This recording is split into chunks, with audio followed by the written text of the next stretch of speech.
Awesome. Well, welcome to our interview hour here.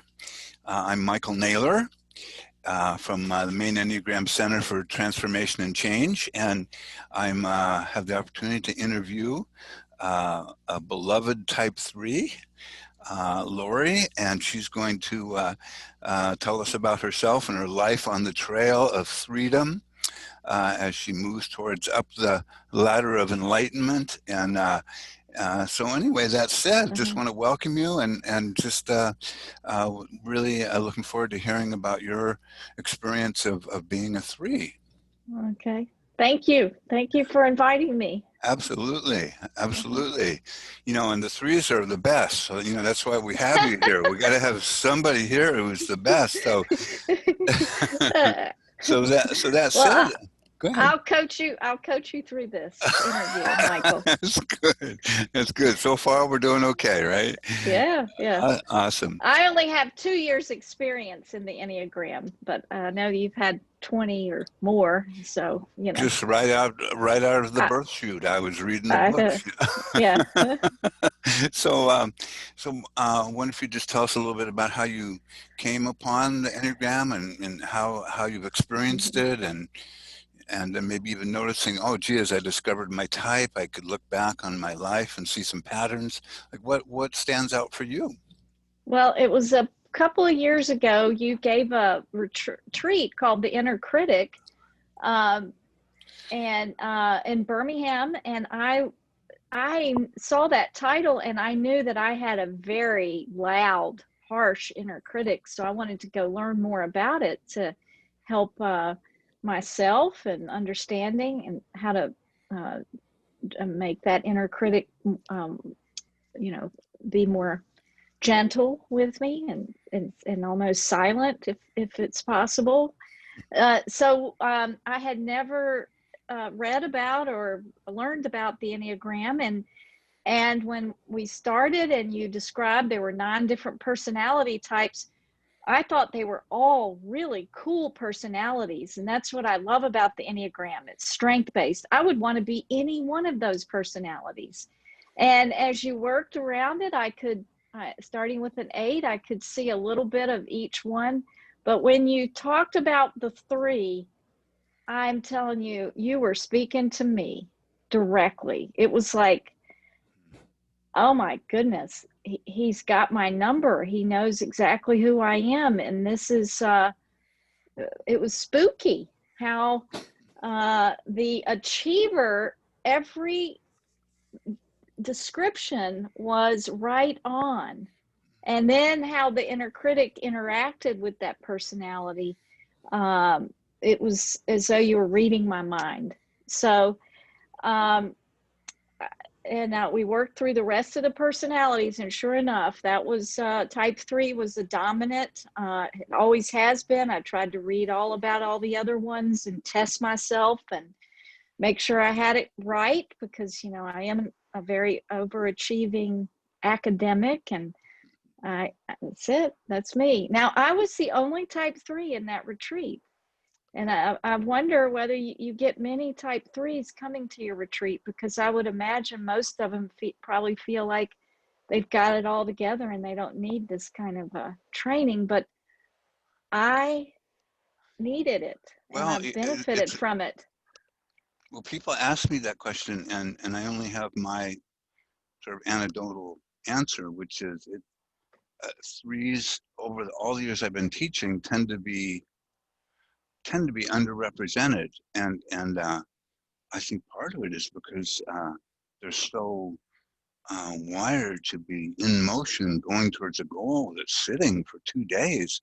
Some 3s have said, "Oh my God, that's just unmerciful punishment," and I've had a number of 3s who are dear friends who got there after they'd had a bad accident and they had to sit, and they were trying to retrieve their life, but up until then, all engines were pointed in the future. So it's an interesting phenomena.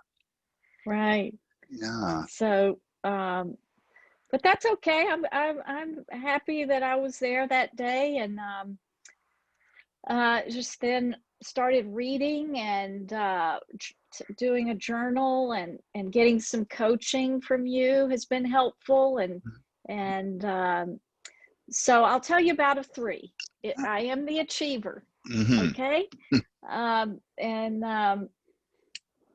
So I'm an academic psychiatrist. I do a lot of research. I bring in very large research projects that not only take up my medical center, but 2 or 3 medical centers. And the largest study I ever had was 12 medical centers involved. So goal-oriented, always have been.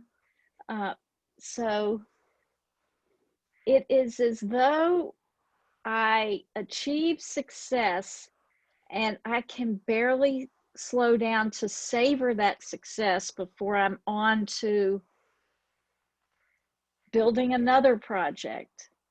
So I don't have just one project. I have 4, 5, 6 going on at the same time. I have 25 people working for me. So, Wow. you know, it's like this machine almost. And so when I did the Enneagram retreat, I realized I wasn't savoring the success of any one accomplishment. And it was like, okay, let's move on. Let's keep going. Inexhaustible energy. Yeah. And but then I do collapse like everybody else. I'm human. And Well, I wonder about that. You know, some 3s, and of course, you know, every 3 is different, and some 3s have said that it's like the way their inner critic works is if they take too much time and pause after a victory, it's almost like the voice starts saying, well, that was okay yesterday, but you got to reprove yourself again today. So don't even think about resting, something like that. And that, you know, so even slowing down, it's almost like their inner critic's going, oh, slowing down. I can feel failure coming around the corner. And I just wonder if there's any inner critic message you recognize in that regards. So at the retreat that we did, you asked us to give our inner critic a name. And that was so fun. And it just popped right into me. My inner critic is named Mrs. Doubtfire. So if I'm slowing down, taking a break, there's going to be this doubt that I'm not, doing what I'm supposed to be doing. And she's going to light a fire under me. I mean, so Mrs. Doubtfire comes in.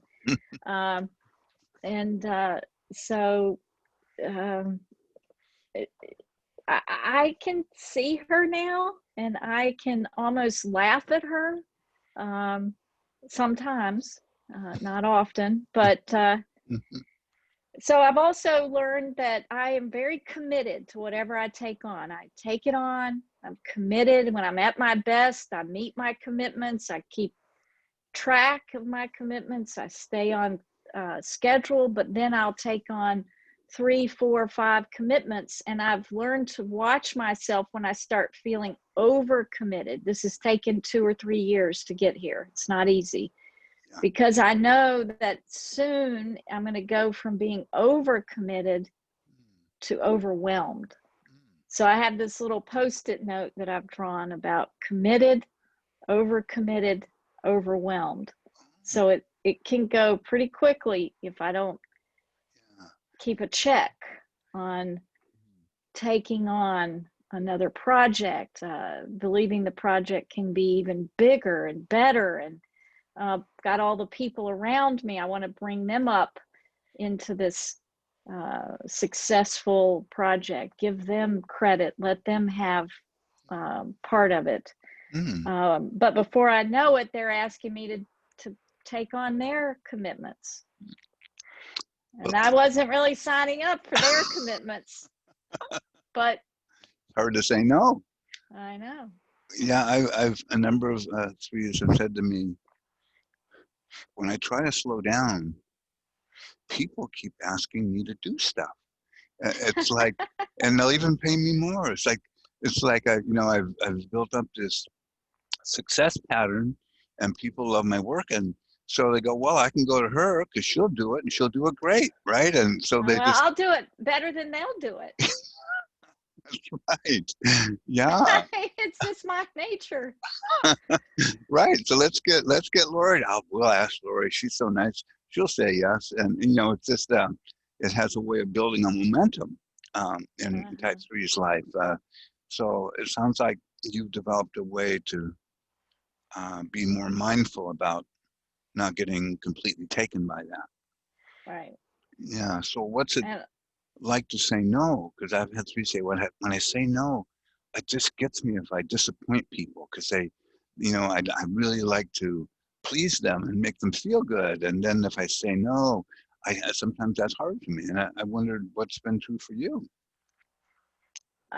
well, first of all, it is hard to say no. It takes me several days. Well, the main thing that I've learned is don't say yes.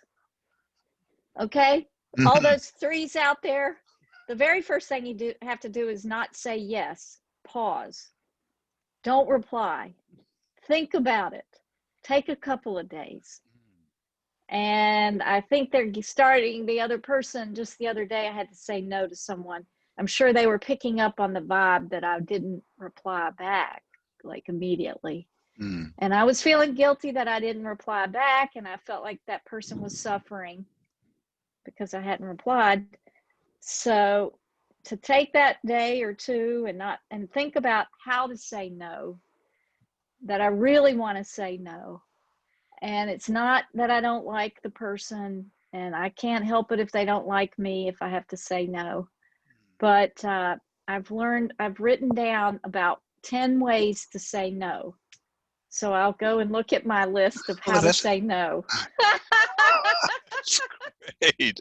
I've got 10 options here. That's great. I am honored that you've asked me. This is such an opportunity you've made available, and congratulations to you on this. But I really am going to have to, bow out and decline. I feel like you're on the right track, or keep. Yeah. Very, very, very, very kind and sweet and positive. Sounds like you've developed the ability to give a positive no that makes people feel good, which you could probably market that, I know, because I really want to say, buzz off, buddy. I don't have any interest in what you're doing. I've got so many great ideas myself. I'm going to stop and wait for you. So no, I don't ever think those thoughts. Yeah. Well, when you think about, life, threes often have said to me that, working hard and being focused on goals comes pretty natural to them, and sometimes they wonder why others around them don't have that kind of contagion towards, and it's like come on, people, get on the ship or get out of the way. But there's because it's such a natural pattern that they have access to, working hard and also really valuing doing quality work, the best I can do. And then when I see other people around them that don't quite have that edge, it's like, what's going on? I wonder how you've experienced that in your lifetime. Right. I see that some people are sloppy at what they're doing, and so I try to I'm like a salesperson. I try to have the person buy into doing better. That still doesn't always work, and I look at others. Why aren't they working as hard as me? Why can't they see these errors they're making and get it right? But then if I'm overwhelmed and I'm stressed, and I can get that way, I start getting suspicious that they're not working, and feeling like I'm being betrayed, that they don't care about me because they're not working to the level that I work. And then I stop myself and I try to work through that. And then what happens is, because I'm such a nice person, I have a hard time holding other people accountable. Okay. So I try to judge whether, is this me trying to make them held at my expectation, or is there an expectation I should hold them at? And if I do hold them at that expectation, I've got to, give them some feedback and try to make sure, they come around. Yeah. So that's at work.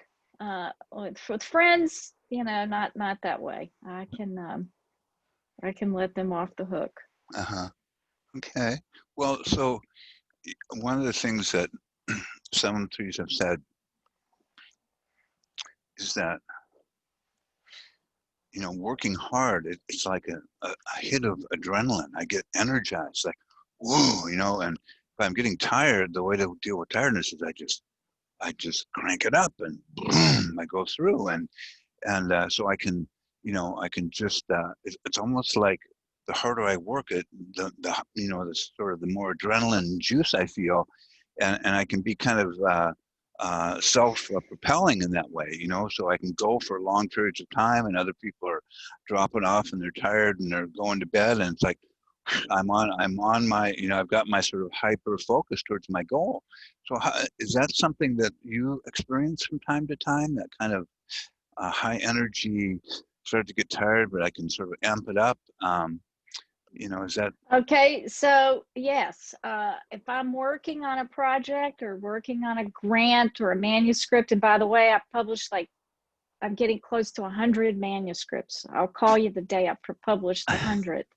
But I'm in the computer, I'm working, and then I realize I've got to take a break because my shoulders are hurting and I need to get up and walk around. But I just don't get up and just walk around. I'll go out and weed the flower bed for a few minutes, or do some laundry, fold the clothes, or sort out a drawer. It's like, why can't I just go sit down, put my feet up, and watch 15 minutes of, the news or something? Never occurs to me. you keep moving, sounds like. Right. It doesn't occur to me just to get a glass of water and go out on the terrace and see what kind of birds are flying around. I'm just like the Energizer Bunny. That's definitely one of the archetypes that gets used for the Energizer Bunny. And it's almost like, okay, I'm taking a break, but how can I do this in a purposeful way? Oh, that's right. I'm taking a purposeful break. Well, what's that look like? Well, I'm weeding the garden. I'm on break. I mean, it's just an interesting orientation. I know. Yeah. It is. So I think one time you asked me what was my deepest wish. And so maybe type 3's others out there who might listen to this awesome YouTube. My deepest wish is that someone will say to me, and they do occasionally say this, that you are good enough. And if I can sit there and I take it in and I feel this, you are good enough. I've had a priest that would say that. I've had a teacher that said it. That is like sad, it's just so tender, and the compassion and the so I can take it in and I rest and I take a breath. I can feel it all in my shoulders and pause for a minute and accept it. But Michael, then I think, good enough, that's like average. That's marginal. Why are you so relieved? That's not a good goal. Yeah. Okay, So so so your inner I critic pops in there. yeah. Yeah. Well, that's interesting, from the standpoint that one of the, in the training I've gone through with the Enneagram Institute, we talk a lot about, when type threes are little ones and they lose contact with essence, the wound is that I lose contact with my value, my preciousness. That Mm-hmm. just because I'm a human being on the planet, there's a preciousness that is inherent to who I am. And then the threes then spend a lot of time trying to prove their preciousness to themselves and others because of that lingering sense of that I'm not good enough or I'm not valuable enough. And it's an interesting perspective from the standpoint of when one of the doorways that people have suggested for transforming that is to notice when one is feeling that sense of I'm not valuable or I'm not good enough, and really take time to breathe into it and sense into it, and that just being with it in a non-judgmental way is one thing that kind of digests that suffering. But it's a power driver for a lot of reasons. So when I stop, if I take a break, it feels like I'm becoming the failure. I'm not valuable. I can't sit still very long. And so how do you deal with that now? Are when it sort of pops up, how do you hold it or be with it? Well, I'm practicing, and it takes a lot of practice. I do a lot of swimming, lap lanes. So swimming is a real meditation because Mm, it's so rhythmic and mm, it has breath work in it already. You have to take a long exhale and then you take a quick inhale, and there's a lot of breathing going mm, on with swimming. mm, And I think when I swim my laps, I'm able to clear my all of that excessive frenetic energy. It becomes more oh, rhythmic, and yeah. and so I think that's very important to have something that is physical but not demanding. Hmm. Hmm. So swimming is not as demanding as running a half marathon. So Right. I mean, just And you run half don't go marathon? overboard. I've run two, only two, and then Okay. yeah. So, and I think a half marathon's enough. I've decided I'm not going to go for the full marathon. I There's no purpose in that. After 2 hours of running, I think I've accomplished enough. It's like It would seem so, but lean into what is good for you. That's what you've told me. uh, But if I do want to do creative writing or art, which I'm doing more of, mm, finding my authentic self, and that was a passion of mine before going to med school, was a studio art major before med school. It mhm, kind of got crowded out by a lot of mhm, in life, but I'm mm, rediscovering it.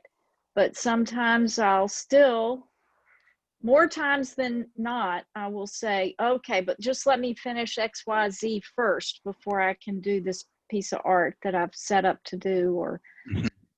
write this creative piece. Oh, And so I've got to watch that very carefully. I need to.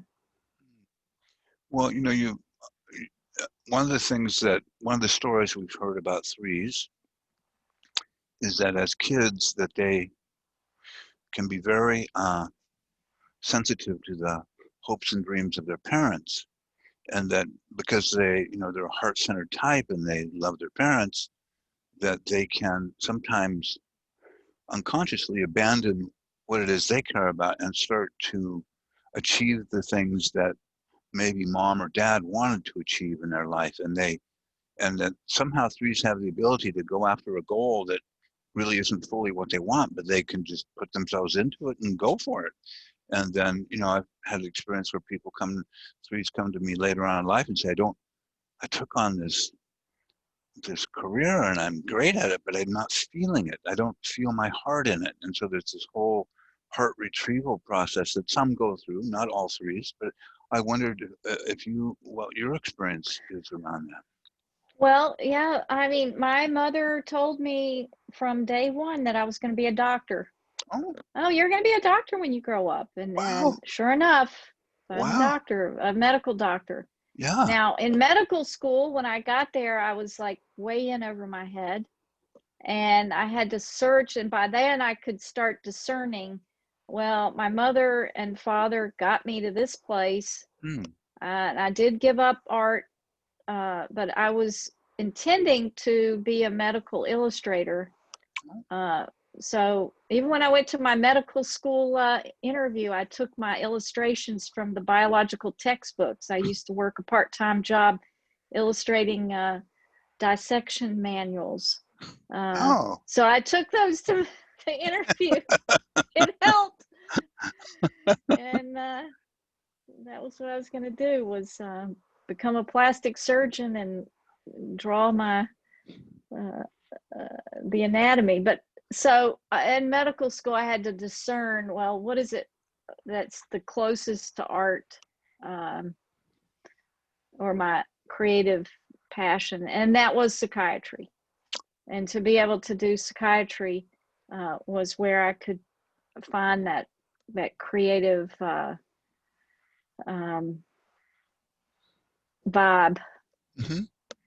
So yeah, well, say if you would, I'd love to hear, about your work with veterans and your passion around helping and all of that, because it was so palpable to me when I had the opportunity to do that webinar. And at the end of it, I remember you saying, I just feel full.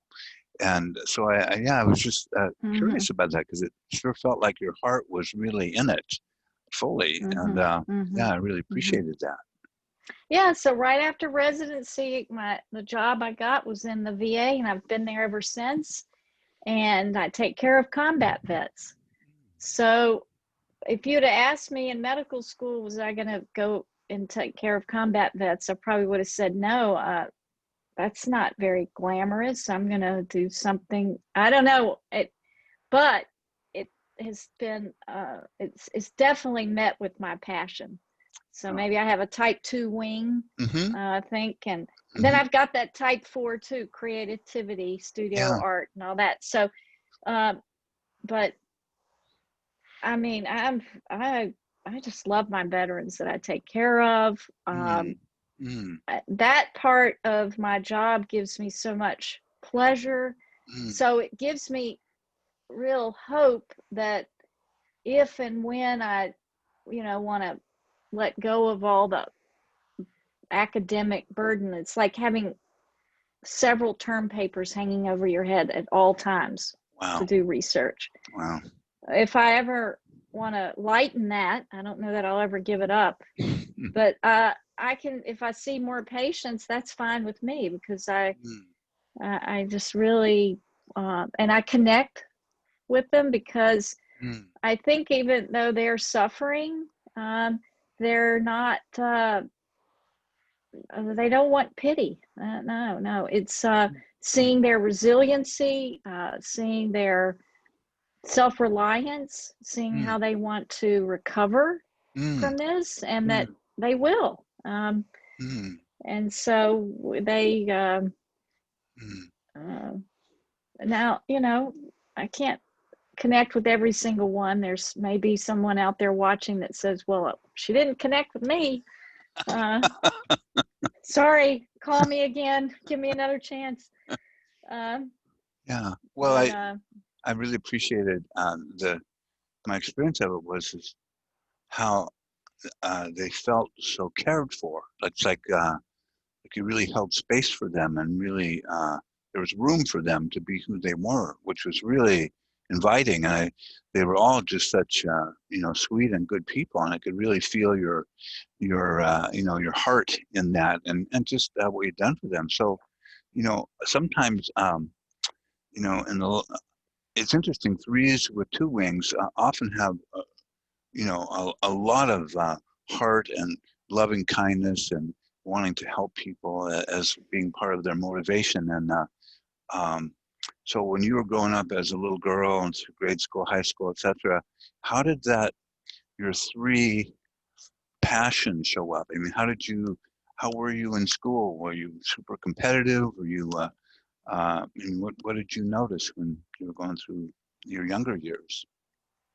Well, we moved around a lot, and I had two sisters, so we were stair-stepped. I was the oldest, so but how did that show up? I can remember, well, I was kind of shy, I think. Believe it or not, it's hard to see that now. But the reason I might have been shy was because in early elementary school, I think it was like third grade, this was when North Carolina schools were identifying that some kids could be, easy learners. And I was one of those easy learners. I could pick up and learn pretty quickly. And so what they decided with me and two other kids is we needed to get taken out of the main classroom and get special advanced teaching. Now that they do it all the time now, it's called AP courses, whatever. They do more, but whatever, 50 years ago, they pulled me out with two other people, and we went out with the learning challenged kids. They were also getting pulled out to go to the remedial reading or math. So about 6 or 8 of us would go out, and the other kids would, of course, make fun of us. And I was mistaken as being one of the learning, that challenged. And so there was a lot of kids snickering and pointing, and I was like, what's wrong? So it was kind of a wanting to learn quickly, wanting to achieve, but then being embarrassed by it at the same time. So it's better to, not show it off. So there was a lot of this, should I show myself? If I show myself, then I will be embarrassed, and I had to get over that. And then I'll have thoughts like, if I'm really taking the stage, which I do lecturing, sometimes I'll think, my inner critic will go, who are you? Who put you, or if I'm leading a meeting, who put you in charge? Who do you think you are? Oh, you're being like such a narcissist. Just and that probably doesn't cheer you up very much. Chill, right. So I have to, then I finally say, well, somebody has to lead, so I might as well be me. And, this is what they're paying you to do, Lori. It's not easy, but take over. Keep going. Yeah. So your inner critic likes to, Mrs. Doubtfire, it's put doubt in your capacity, or like, you're being too narcissistic if you're strong and bright and do it well. You can't, like, you're not supposed to show off too much. Right. You can't, it's a real fine edge between being, the best you can be and then being like you're bragging. Yeah. So, yeah. Now, having grown up in the South too, we have a lot of that. Tame yourself down. Don't be so whatever. Well, it's like, like you're not supposed to show off your natural radiance, right? Right. Yeah. Like that's not what women in the South do. They got to keep it tamped down a bit, not draw too much attention. Is that part of what you experienced as a little girl growing up? Right. And then as a in college. I didn't really go out for like real leadership positions in college. It was but yeah, there's definitely a doubt and then fire under me. And then I was thinking before we had this call, another wish that I have of like a type 3, many of you out there, I'm just going to be vulnerable here and not be narcissistic, but just be honest that I really have a wish to be adored by others, Yeah. Yeah. Okay. And so send the I'm cards. actually I want to be adored by many, not just others, but many. And so I want to be adored by my fans. But then that takes on this whole burden of, wait a minute, then you might build up these people's expectations and you'll fail. Okay. So you better not accumulate too many fans because you're gonna really raise the stakes here, Lori. Yeah. And then the other fear, which is obnoxious, is, oh, then you get all these people who really like you and want you, and then you've got a lot of people they'll start needing me and wanting me, and then I'll have to put myself on hold to meet their needs, to keep meeting their needs. So there's this, do I really try to go all out, or do I hang back? I mean, there's so kind of like going a push on here. pull. Yeah, it's quite a it's like a movie scenes that come across, and I want to be adored, but then I could let them down. But I still want to be adored, but then they might get needy, and then I couldn't do what I do to get adored. And it's sort of it's almost like an inner movie that play. Right. Yeah. Yeah. Well, that's so. I can relate to Lady Gaga. I understand you. You're watching. Yeah, she plays it to the hilt, doesn't she? And but that's interesting because one of the Enneagram stories we tell is that at the core of the 3 is a wish to feel their preciousness, that they're really precious to people, and which could be a pretty close cousin to being adored. But there's like sort of an innate wish to, again, this is sort of the spiritual theory, is that to really feel just how precious I am to life and to God and to, people who love me, and that's sort of where the wound was too. So I got to do all this other work to see if you guys would just celebrate me enough, then maybe I would feel that preciousness, right? Exactly. Does that resonate for you? Right. And then, my greatness can be a gift now, but when I say that sounds really self-centered, and well, I just need to strike a balance here.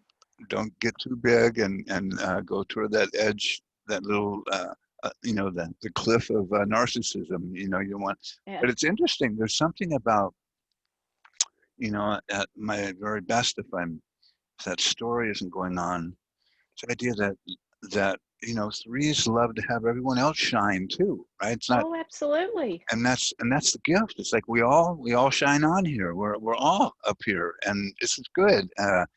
And I'm not competing with you. Yeah, that's awesome. I'm really not. Yeah. I'm not trying to compete. Yeah. But people have told me I'm competitive. And I'm like, well, I want us all to win. We're all here to win. Yeah. And so, yeah, it's, you can get mistaken as a type 3 for being competitive. And definitely what you said is true, that it would pleasure me as much to see you have that celebration. Yeah. I want to celebrate you as much as I want you to celebrate me. Yeah. We can Yeah, so it's a do this. shared experience. So, Uh-huh. and so that's but it's interesting you have like sort of this sort of ninja combat with the inner critic, and it gets in and says, "Oh, that's you're getting a little high on the hog here. Way to tamp it down." And so it'd be interesting just to even notice when you start to experience that kind of joy at succeeding, if that inner critic just swoops in and says, way too big, bring it down. I mean, it's an interesting thing to observe. Yeah. It's an active Uh-huh. player. So, It is. yeah. And really, as an adult, I haven't had people really complain about me being too funny or want to take up too much of the conversation, or you know Mhm. so I feel like I haven't I'm not that hard to get along with. It's Well, no, be around with, and so well, it'd be interesting if you had even um, an hour a week where you're on stage and you just shine on, and then you go, okay, I did my thing for the week. I did my hour.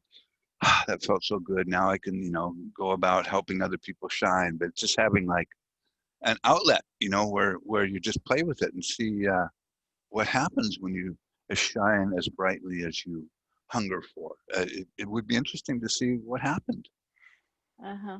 Yeah. So well, I'll have to come up with a game plan. Well, one way that might be able to happen is back in my 20s, I was doing a lot of art and painting, and I would have art shows, Hmm. and so that was really kind of comfortable, that people could look at the art and enjoy the art, and I didn't feel like the focus was on me.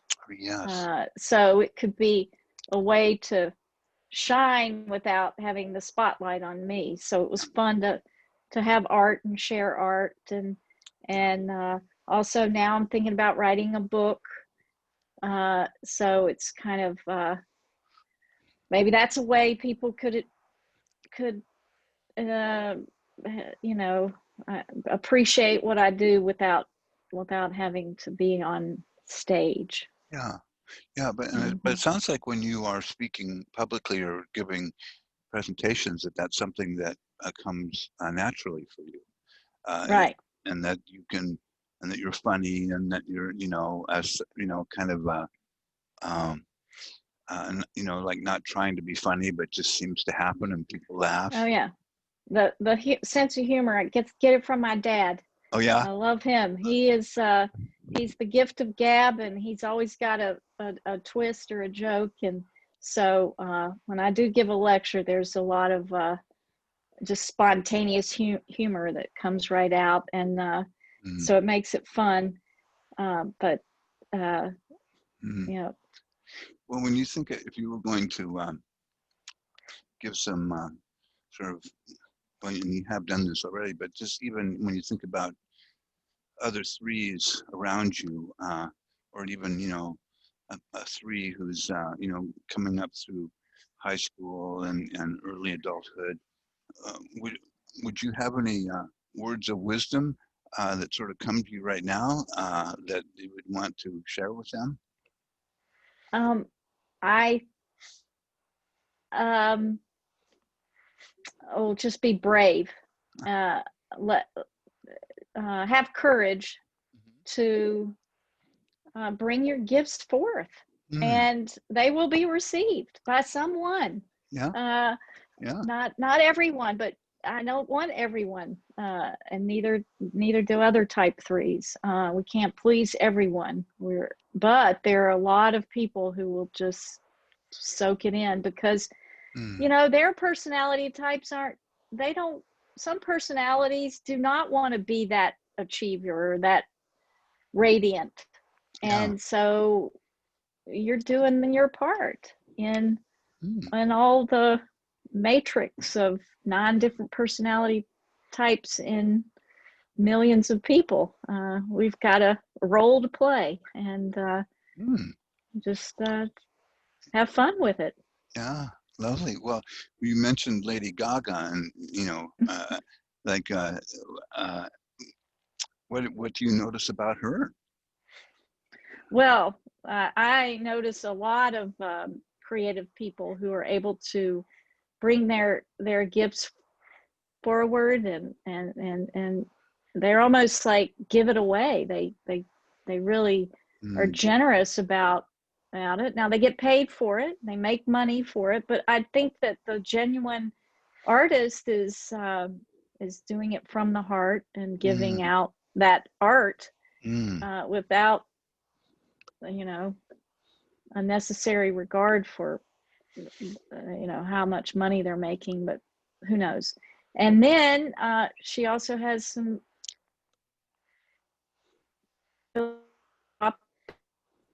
doing, helping others. So yeah, you yeah. know Well, I awesome. just throw that out because she can be so crazy with some of her costuming, but then also really genuine with some of her ballads.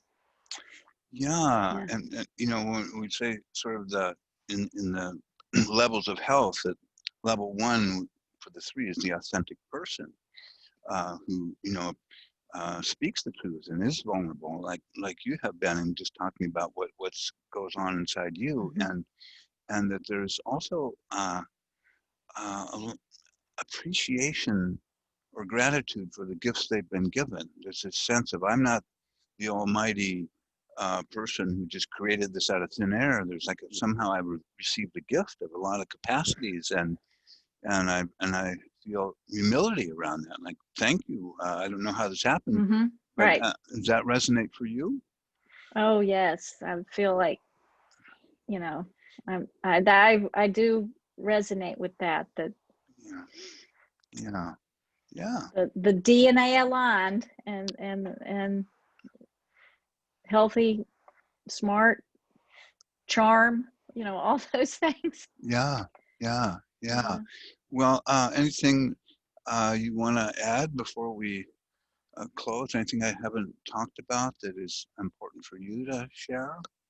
Well, I just want to thank you for what you do, Michael, for the world, bringing the Enneagram even now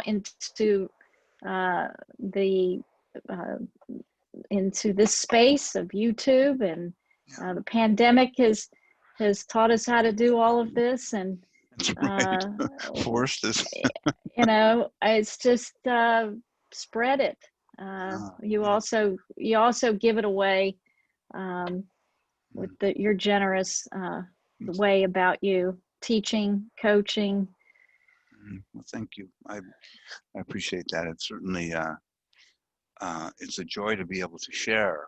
And when we were doing the webinar with the veterans, and to see them kind of light up in their acknowledgement and smiling at having their patterns identified. And I was just remembering when I first learned about my type, my therapist had said, go read Don Riso and Russ Hudson's personality type and read the four. And I read the four and I went, oh my God, I felt like somebody just looked right into my soul and could And, see all my stuff. It was like, I was shocked. And mhm. then to have that happen with people, as I have an opportunity to facilitate or teach, it's just really fulfilling. So, Right. It takes time, but it's worth it yes, to it learn does. about it. Yeah. Yeah.